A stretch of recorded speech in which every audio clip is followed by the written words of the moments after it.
অন্যান্য দেশে রমজান মাস আসে মূলত ইবাদতের জন্য,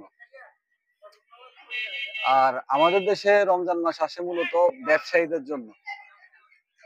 কথাটা কেন বললাম?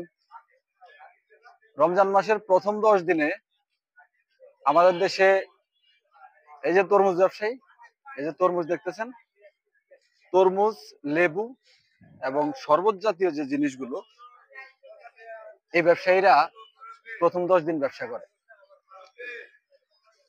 পরের যে 10 দিন, সেই 10 দিন ব্যবসা হচ্ছে যে আমাদের বিভিন্ন মার্কেটে যে কাপড় চোপড়ের যে দোকানগুলো আছে, ব্যবসায়ীরা আছে, এরা পরের 10 দিন মূলত ব্যবসা করে।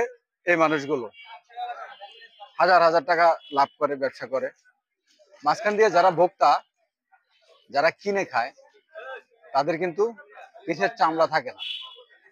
আর শেষের 10 দিনের কথা যদি আমি বলি, শেষের 10 দিন আমাদের দেশে ব্যবসা করে পরিবহন মালিকরা, যারা পরিবহন সেক্টরে আছে, এই মানুষগুলো শেষের 10 দিন ব্যবসা করে। তাহলে আমার মতো, আপনার মতো যারা ইবাদত বন্দিগি করবে, তাদের জন্য কি আসলে কিছুই নাই?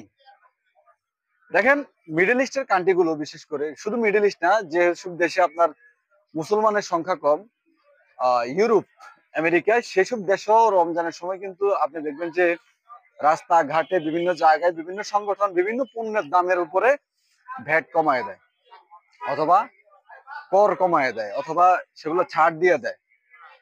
অথচ আমাদের দেশের প্রেক্ষাপটে সেই জিনিসগুলোর দাম কিন্তু বাড়াই দেওয়া হয়। এটা কেন? ধরেন, এই যে রমজান, এখন একটু গরমের সিজন চলে আসছে, এই তরমুজগুলো কিন্তু সব কোয়ালিটির মানুষে খাওয়ার জন্য ইচ্ছা পোষণ করে। এখন এই তরমুজটা ধরেন আপনার 10 কেজি ওজন হবে সাপোজ।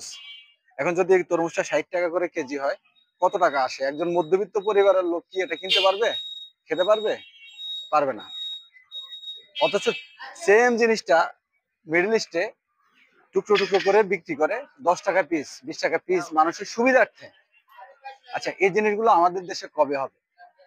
আমাদের দেশে কবে হবে সেই প্রত্যাশা আমরা করব যে খুব শীঘ্রই আমাদের দেশেও এই সিস্টেমগুলো চালু হবে। না হলে রমজান হচ্ছে একটা মহিমান্বিত দিন এবং মহিমান্বিত মাস। এই মাসে আমরা চেষ্টা করব যে মহান আল্লাহর সান্নিধ্য লাভ করার জন্য, অথচ সেখানে আমরা লাভের বোঝা মাথায় নিয়ে জাহান্নামে যাওয়ার জন্য তৈরি হচ্ছি। যাই হোক, আল্লাহ তাআলা আমাদের সবাইকে হেদায়েত দান করুক, এই কামনাই করি। সবাই ভালো থাকবেন।